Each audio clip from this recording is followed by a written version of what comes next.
मैं हूं आपके साथ अशोक सिंह। हाल के वर्षों में दुनिया भर में लोगों का फोकस तेजी से स्वास्थ्य और केमिकल फ्री फूड्स की ओर गया है। इसी क्रम में जैविक फूड्स का चलन भी बढ़ता हुआ देखा जा सकता है। आज हम ऐसे ही पोषण से भरपूर एग्रो प्रोडक्ट माइक्रो ग्रीन्स पर बात करने जा रहे हैं। यह जानकर आश्चर्य हो सकता है कि ये माइक्रो ग्रीन्स मात्र 7 से 14 दिनों में तैयार हो जाते हैं। किसान भाइयों के लिए ये जबरदस्त मुनाफा देने वाले विकल्प भी हो सकते हैं। बातचीत शुरू करने से पहले आग्रह करना चाहेंगे कि इस वीडियो को अंत तक अवश्य देखें ताकि विषय के महत्व को आप समझ सकें। तो दोस्तों, शुरू करते हैं आज का कार्यक्रम। चर्चा को आगे बढ़ाने से पहले समझ लें कि माइक्रो ग्रीन्स आखिर हैं क्या। ये बुनियादी तौर पर कई तरह की सब्जियों, जड़ी बूटियों तथा अन्य प्रकार के पौधों के बीजों से तैयार अंकुरित होने वाले नवांकुर हरे पौधे होते हैं। इन्हें अंकुरन के बाद 7 से 14 दिनों में उपयोग के लिए निकाला जा सकता है। इनकी खासियत यह है कि ये कई तरह के विटामिन, मिनरल और बायो एक्टिव से भरपूर होते हैं और सेहत के लिए बहुत ही फायदेमंद। ये हेल्दी फूड के विकल्प शहरी क्षेत्रों में काफी लोकप्रिय हो रहे हैं। इनके बारे में एक बात यह भी गौर करने वाली है कि अंकुरित स्प्राउट्स की तरह इन्हें जड़ समेत नहीं उपयोग किया जाता है, बल्कि इन्हें जमीन से थोड़ा ऊपर से लिया जाता है ताकि नई पत्तियां निरंतर आती रहें। मेडिकल एक्सपर्ट्स के अनुसार आजकल लोगों में लाइफस्टाइल से संबंधित रोगों के साथ पोषक तत्वों की कमी भी बड़ी तेजी से बढ़ रही है। ऐसा फास्ट फूड या प्रोसेस्ड फूड के बढ़ते इस्तेमाल के कारण भी है।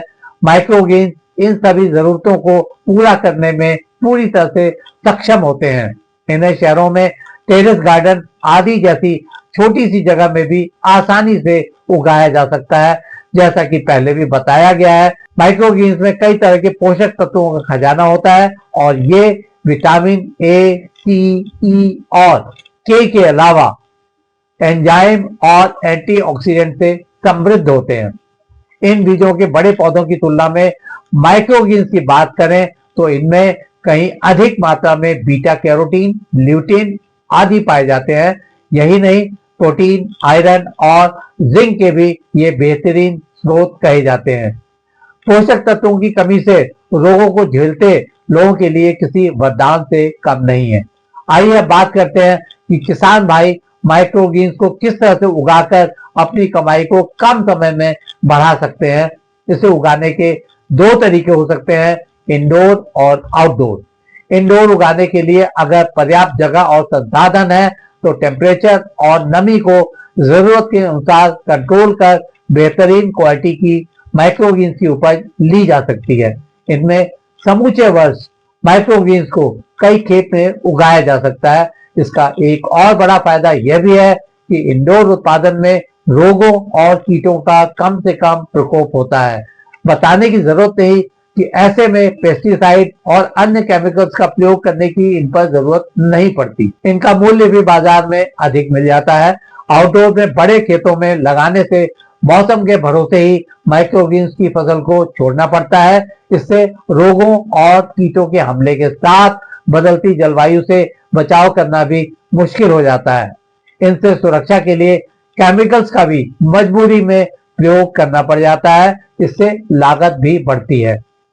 माइक्रोग्रीन्स को मिट्टी तथा हाइड्रोपोनिक सिस्टम में भी उगाया जा सकता है। इसके अलावा कोकोपीट, वर्मिकल्चर तथा फर्टाइल के 5, 2 और 1 के मिश्रण में भी लगाकर अच्छा उत्पादन लिया जा सकता है। इस मिश्रण का सबसे बड़ा फायदा यह है कि इसमें नमी बनी रहती है और बार बार पानी डालने की जरूरत नहीं पड़ती। इसके साथ ही इस मिश्रण से पोषण भी धीरे धीरे नव अंकुरित पौधों को मिलता रहता है।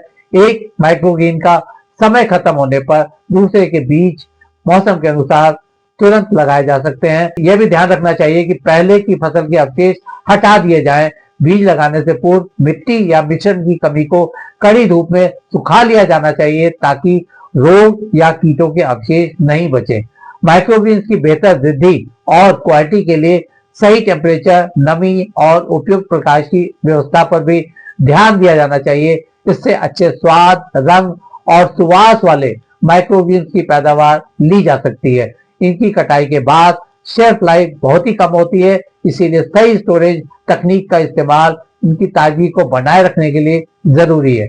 कमर्शियल स्तर पर तैयार माइक्रोवीन्स की पैकिंग प्लास्टिक के क्लैम शेल कंटेनर में की जानी चाहिए। कम टेम्परेचर पर स्टोरेज करने से इनकी ताजगी लंबे समय तक बनाए रखी जा सकती है। इन्हें रेस्टोरेंट, सुपरमार्केट और लोकल बाजारों में आकर्षक कीमतों पर बेचकर नगद कमाई की जा सकती है। आज के एपिसोड में बस इतना ही दोस्तों। कल एक नए विषय पर चर्चा करने के लिए दोबारा इसी समय पर हाजिर होंगे। तब तक के लिए नमस्कार।